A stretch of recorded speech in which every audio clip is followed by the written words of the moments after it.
Finish it! Judgment! Oh. Do you have Honest again? Do you have Honest? Oh, that's right. I can't believe I forgot about the Scrap Iron. How did I forget about the Scrap Iron? Anyways, GG's. Okay. What's goody with you all today? My name is RayGVT, and today I am ascending to the heavens. Well, trying to anyway. To Lightsworns in Yu-Gi-Oh! Master Duel. A few weeks ago, I took in another round of viewer suggested decks and picked from a random list of what was submitted, and we landed on Lightsworn. When I landed on this, I kind of got worried a little because I have a little history with this deck, but not the best one. Let me explain myself here. Back in the year of 2013, I was really into Yu-Gi-Oh! Like, really into Yu-Gi-Oh! Surprise, surprise. I used to buy Yu-Gi-Oh! Packs whenever I could, and I would save up all my lunch money and other pennies that I could grab to find packs. This was around the Zexal time period when I really got back into Yu-Gi-Oh! I would play at school with my other friends at the time, and it was a blast.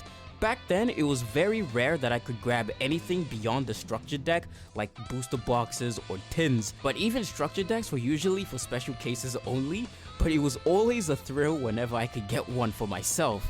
At the time, my local card shop had a few different to choose from. The Realm of the Sea Emperor structure deck, one that I remember very distinctly and still have to this day, the Samurai Warlords, which was a 6 samurai structure deck, and some of the better ones that I remember were the Saga of the Blue Eyes White Dragon and the Cyber Dragon Revolution structure deck. These are all decks that I would eventually save up for and come to own for myself, and I was always through the moon whenever I could get one because I love this game so much. 2012 and 2013 were a very different time, man, and just thinking about this is taking me back a lot. Now, what does any of this have to do with Lightsworns? Well, at the time, there was another structure deck on the shelves, and this was arguably the most popular one of all of them on the shelves at the time, next to the Blue Eyes and the Cyber Dragon one, the Realm of Light structure deck. This structure deck right here was so popular because Lightsworns was some very big meta contenders back in the day. I decided to pick up one of these and I'd try playing it against my friends, but I found one little problem with it. I hated playing this deck back then, and that's because of one thing. I could never figure out how to play it at all. Introduced in the Light of Destruction booster pack in 2008, Lightsworns are a heavy milling archetype, essentially meaning that you have to always send cards from your deck to either the graveyard or banish zone, or sometimes remove cards from your deck to add to your hand directly. This means that you need to play it very carefully and manage it well so that you don't accidentally deck yourself out, because if you don't know, like in any TCG, if you don't have any cards in your deck to draw, you lose. And that's what I always used to find so tough about this deck. I don't like this deck. Why do I have to keep sending my cards to the graveyard? I don't like that, is what I would always say and think, and man, that's a scrub quote if I've ever heard one. I never knew how to manage my resources properly. I could never find myself playing this deck efficiently enough to ever do well with it. So, I tossed it to the side and went back to playing Cyber Dragons and Atlanteans. I'm telling you now, back then, as much as I absolutely loved this game, I also wasn't very good back then. I just wanted to join the ranks of all the cool kids that were playing Lightsworns and going to heaven every time they won. I wanted to learn, but I just never had the patience. And that's me just keeping it real with you guys right now. I wasn't as good as I am today, so I could never properly think about where or how I'm going to do better. Now, fast forward to present day Reiji, and here I am, being asked once more to take up the task of the holy deck and archetype that is Lightsworn. And this time, I'm gonna get it right. I need to redeem myself for that. Over the past few weeks, I've been learning how to play this deck and archetype in Yu-Gi-Oh! Master Duel and dabbling with it a bit in the TCG again. Like we always do here, I'm gonna take you guys through my deck profile and through a bit of my process and the things that I was finding while I was learning how to play this deck and archetype both on and off stream. So, let's go! As I mentioned earlier, Lightsworns are an archetype that were introduced back in 2008 with the booster pack Light of Destruction. They're a group of holy warriors that will appear across the cosmos to help out those who pray and seek for help and appear to challenge the evildoers that pose a threat to the space or time that they're in. Once they've vanquished the evil and completed their job, they return to the plains of heaven and vanish without a trace. First of all, I think this lore is so cool, and I really love it. Moving on to their playstyle, Lightsworn are an archetype that focus on milling cards from the deck to the graveyard in order to activate various effects. Lightsworn work when they're in the grave, and this is something that I never fully understood when I was younger. They need to be in the grave in order to make plays, because that's where they really shine. Once you have a number of Lightsworn cards in the grave, it can all start taking effect. The end goal of this is to summon out one of their big boss monsters, Judgement Dragon. Once he's on the field, he can board wipe and clear the field, which leaves your opponent wide open for direct attacks. This is usually your primary strategy with this deck. Lightsworns are also very good and capable of quick OTKs if you manage your cards and resources right early on in the game. They have a good range of other high attack boss monsters too that enable you to make this process happen as fast, but usually Judgement Dragon alone is usually fine to create the situation pretty fast by itself.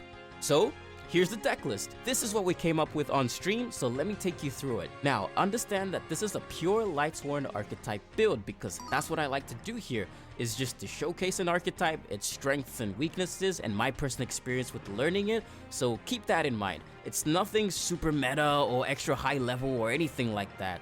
I've said that before, but I feel like I should say it again.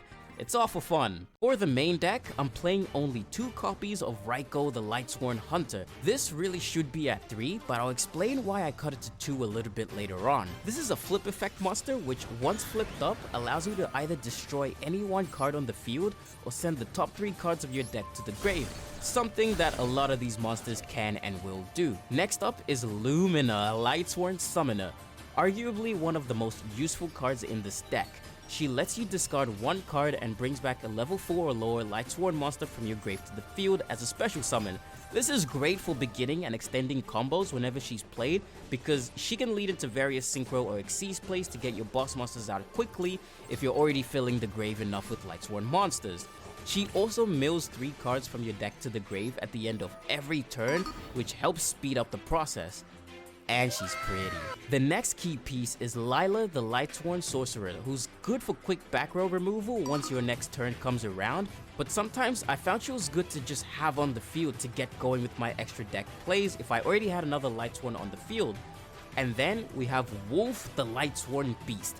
This guy is kind of interesting because he can't be summoned in any way except by milling him directly from the deck and to the grave, in which then he can come onto the field and be used as a pretty decent feeder. This is one card that you never want to draw into or open hand with because he's a brick if you do so. So I'm only running 2 in this build. Up next, we have the Tuner monsters in both Raiden and Fellas, both cards being essential for your synchro plays in this deck, as they're the only tuner cards in the archetype along with Minerva, who I opted not to run in favor of these guys.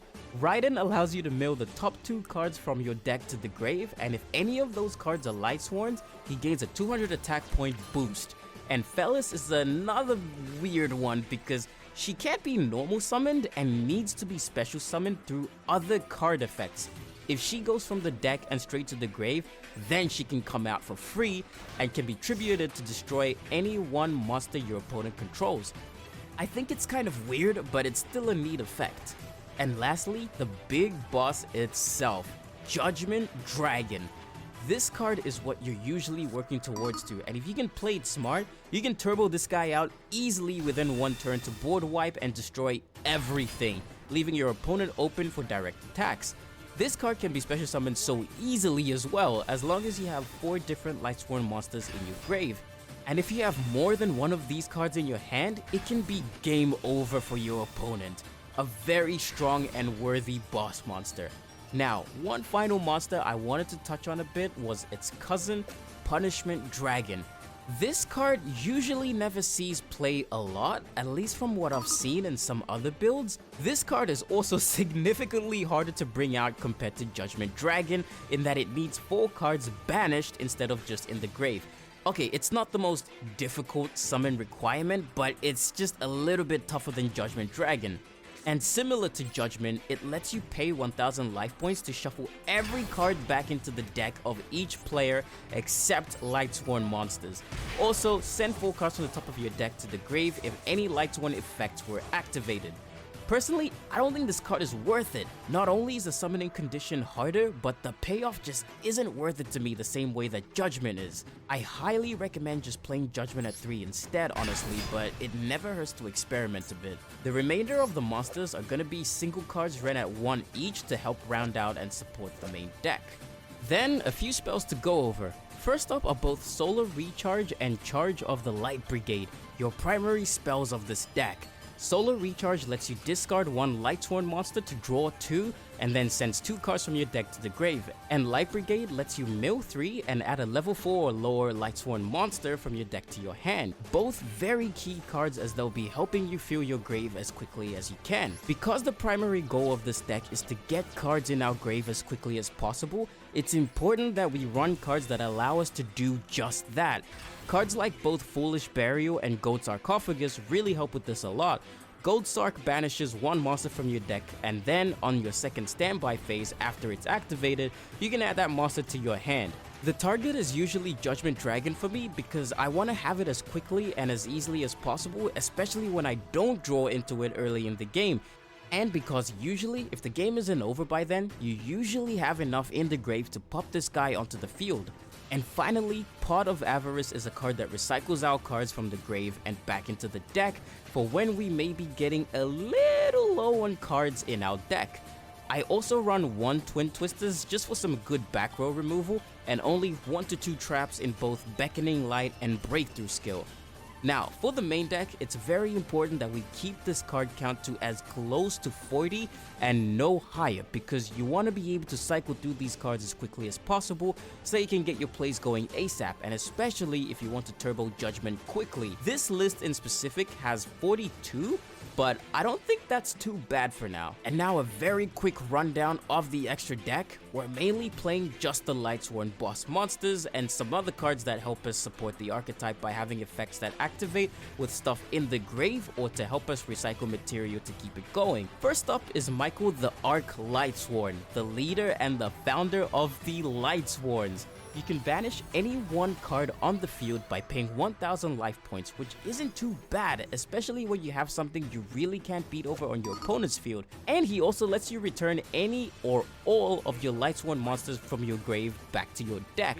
This is especially useful for when you might be overextending and finding your deck count running a bit thin, and is very helpful. He essentially whisks all of the Holy Warriors back up to the Realm of Light, and I love it. Judgement the Dragon of Heaven, not to be confused with Judgement Dragon, is a level 8 synchro with 3000 attack who lets you pay half your life points to destroy all other cards on the field. Essentially, he's the super buffed version of Judgement Dragon, requiring a bit of a higher price. But you are locked into only being able to special summon only dragon type monsters after this. I think this card is pretty cool, but I'm usually not summoning it for its full effect, instead just to use as a big beater on the board. Following up is Minerva the Exalted Lightsworn, a rank 4 Xyz monster that lets you mill 3 and draw cards equal to how many Lightsworn monsters you milled among those cards. When this card is destroyed by battle or removed by card effect, you can mill 3 again and destroy cards on the field for each Lightsworn that was milled.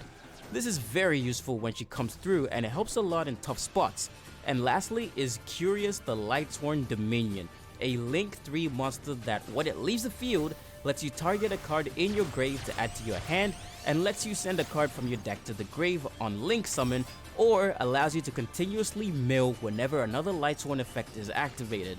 I'm gonna be honest now, this one hardly came up for me. I just didn't find myself making it as much as I probably should have been. Overall, the Lightsworn archetype isn't the hardest thing to play, but it does require some skill to use, especially with resource managing and being careful that you don't overextend, because that can be very dangerous in a deck like this. There are also a semi-swarm deck too, because they can always be summoned from each other in different places, whether in your hand, deck, or grave. The deck gets faster and faster with the more cards that you have in your grave, but when all of these different effects start popping off, you need to be careful a bit because you're most likely milling cards for each effect that's activated. And that's why I was never able to stay with the deck back then. I just didn't have the skill for it.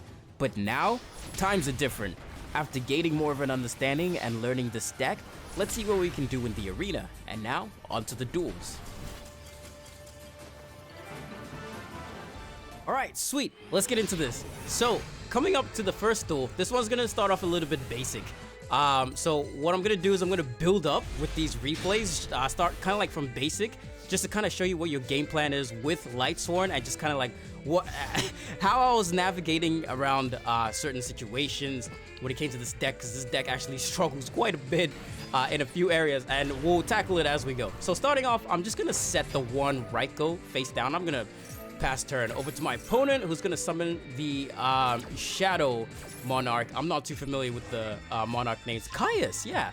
Caius the Shadow Monarch. Now, the thing about Lightsworn is I still haven't figured out in my time of playing, after like almost about 3 weeks now, I still haven't figured out if Lightsworn is a preferably going first deck or going second deck. So there are times where I try both just to kind of see what happens, but preferably I usually prefer it going first, just so you can stuff your graveyard with as much material as early on as you can, just so you can get your Judgement Dragon out, which is exactly what we did in that turn 1. We try to get over 4 cards in our graveyard, and if you look at this already, yeah, even after the Raigeki, it's okay because we have the Judgement Dragon in our hand. At this point, we have like 9 cards in our graveyard. So the next turn, I draw into the Solar Recharge. Solar Recharge is going to allow me to discard 1 card. I'll draw 2 cards, and I'll activate the Twin Twisters just so I can kind of take care of that back row.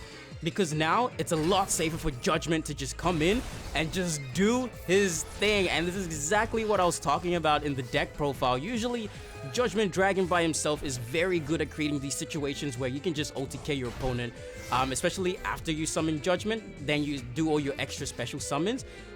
So my Fellas is gonna come onto the field because she was sent directly from the deck to the graveyard, which then she activates. So I'm gonna use Fellas as effect, Tribute into Celestial.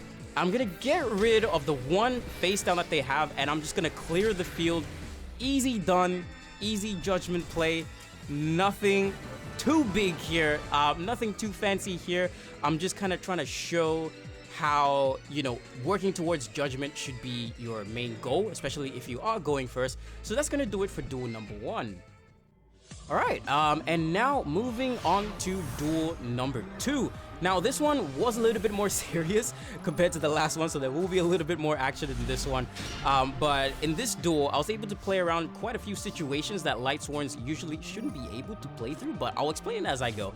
So, I'm going to open up with the Solar Recharge. I'm going to activate the Solar Recharge, draw into the charge of the Life Brigade, and again, your primary 2 spells for your Lightsworns. And you can see here, what I'm just trying to do is just fill my graveyard as much as possible. I have drawn into that Judgment. I'm going to use Gold Sark just to get the Judgment banished, basically so it can come back for free later on. I'm going to summon up Lumina, and Lumina is going to get me back my Raiden, who's going to go off with its effect, and we're going to head off and make Michael. And now with all of that in our grave, we're going to end on both Judgement Dragon and Michael the Arc Lightsworn. Now, this is exactly how I wanted to end off. And now all of these effects are going to start popping off because we've got stuff in the graveyard. Fellas is able to summon herself. Wolf is able to just go directly to the grave, so we're going to summon that too.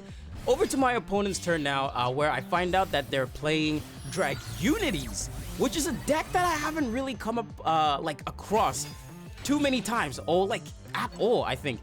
But yeah, we're gonna be playing against Dragunities. Now, Dragunities work off like equip spells. They're gonna Raigeki me, basically clear my entire field. But Michael does have the effect where he can just whisk all the Lightsworn monsters back up to my deck, and you're gonna see here, you're gonna see just a bunch of cards just return to my deck. One thing that I didn't mention in the profile was that Michael has an extra effect where he gains you life points equal to the number of Lightsworn monsters that were sent back to your deck. So you can see I got that juicy 3k life point boost, which I am not complaining about. Yeah, it's not gonna be an OTK from my opponent. I don't think they had anything to finish it off with anyway. I'm gonna activate Lumina. Lumina is gonna be able to get Fellas into the grave, who's gonna summon herself into defense position. Now, in this point, I'm not able to go into much else, so I have to pass the turn over back to my opponent. But my opponent is able to just pop off, and they're gonna go into the Drag Unity Synchro monster here. They're gonna try and attack, but I'm gonna use the effect of Necro Gardener, who prevents basically the entire battle phase. You can just stop the attack, not the entire battle phase, but you can negate an attack as long as Necro is in your graveyard.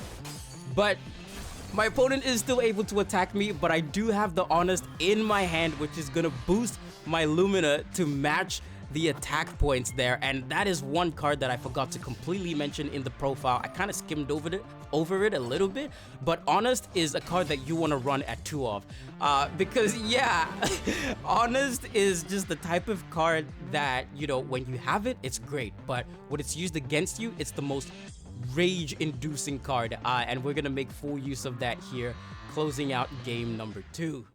Okay, and now moving on to game number 3. So by now you kind of have an idea for like how Lightsworns play. Now, this game was interesting. I opened with 3 Judgement Dragons and I immediately think of Bricked. But I'm gonna show you how that's not necessarily a bad thing, opening up with all 3 copies of Judgment, which is something I was never expecting. But it's okay, I'm gonna still do the same game plan, stuff your graveyard as much as you can. Wolf is gonna pop up, be able to come onto there, and I'm gonna normal summon Lumina, who's gonna be able to send Fellas to the graveyard again through milling. And now I've got the 3 Lightsworn monsters on my field. Now I'm going up against Zane Truesdale. Guess what deck they're playing? It feels like in every single one of these Yu-Gi-Oh! Deck profile vids that I make, we always go up against at least one Cyber Dragon player. There's always one Cyber Dragon player in the videos. But anyway, they're gonna get out, do all their standard Cyber Dragon stuff. They activate the Power Bond, they get the Fusion Monster. You know how Cyber Dragons work by now. I'm actually not gonna walk through this. But now this is when we can start going turn 2 with everything that we have in our hand. I'm gonna use the tuner to synchro with Wolf to get our Judgment the Dragon of Heaven. Judgment Dragon Part 1 is gonna come out. Judgment Dragon Part 2 is also gonna come out. And Judgment Dragon Part 3. And just like that, we have an entire army.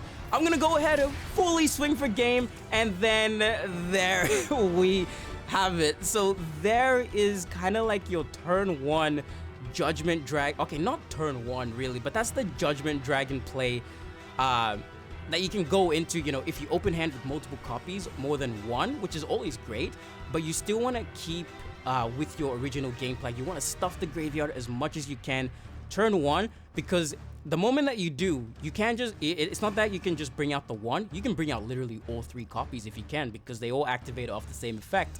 But anyway, that's going to close it out for game number 3. Alright, and now we're moving on to the next game over here. Now, I kind of want to showcase a little bit more of the extra deck that we're running with the Lightsworn decks, because yes, Judgment Dragon is the face of this deck, he is the poster boy and what we are working towards too, but I want to show you what we can do just when you have other things that kind of support the archetype and what it's trying to do. So over here, I'm going to be able to mill into the Wolf. I'm going to get Wolf out onto the field, as well as another Lightsworn monster, and we're going to go ahead and Xyz summon into Minerva. I'm going to activate Minerva. She's going to get us 3 cards into our hand, and because we did mill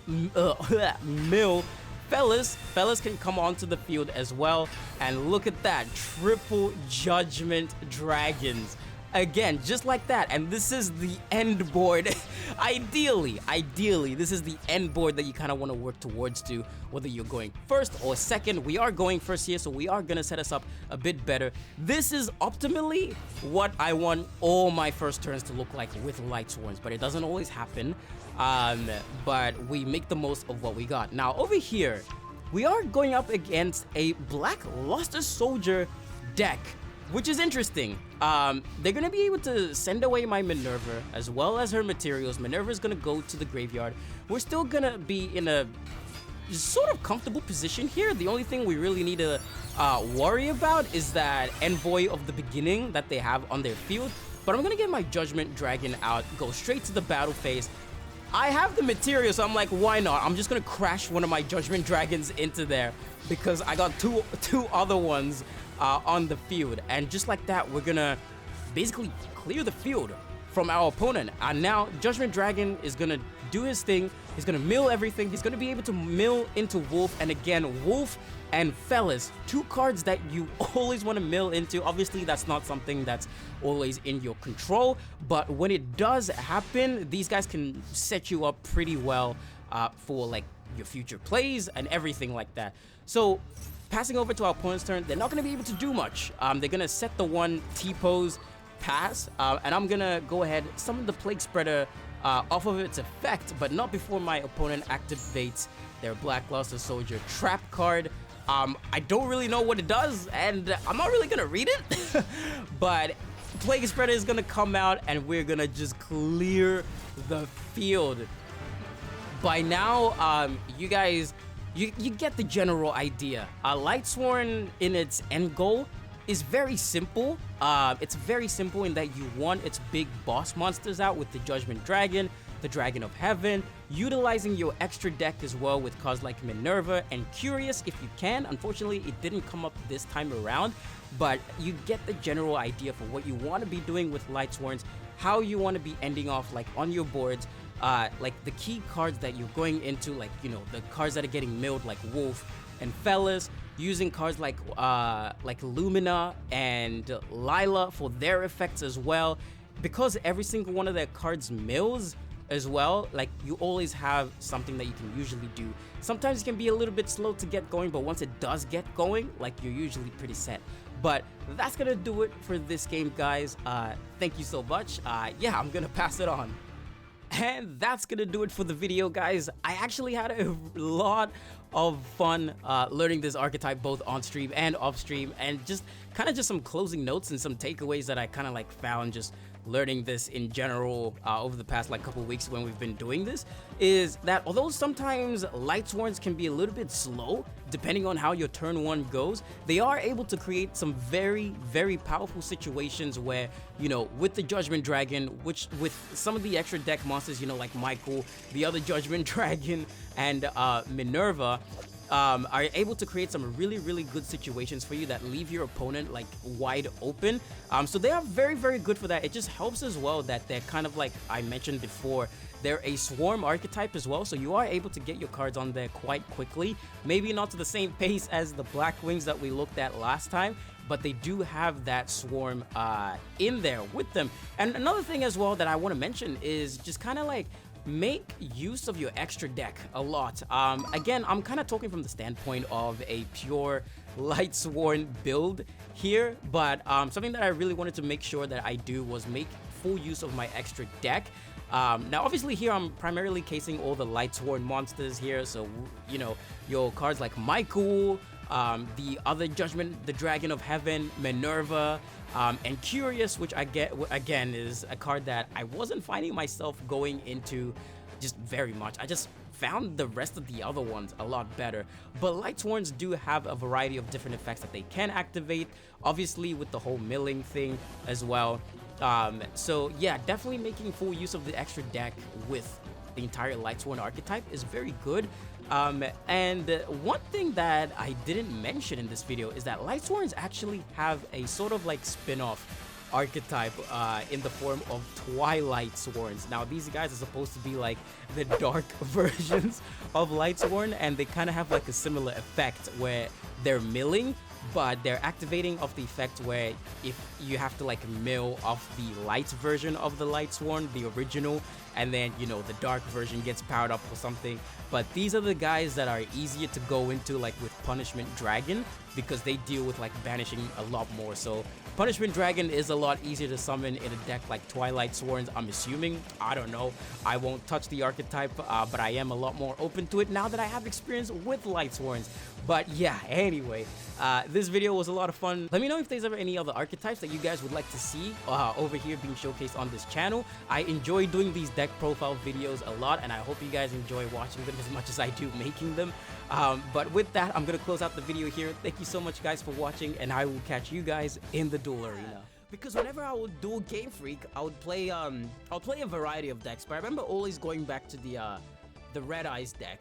It was either the Red Eyes deck or the Cyber Dragon deck.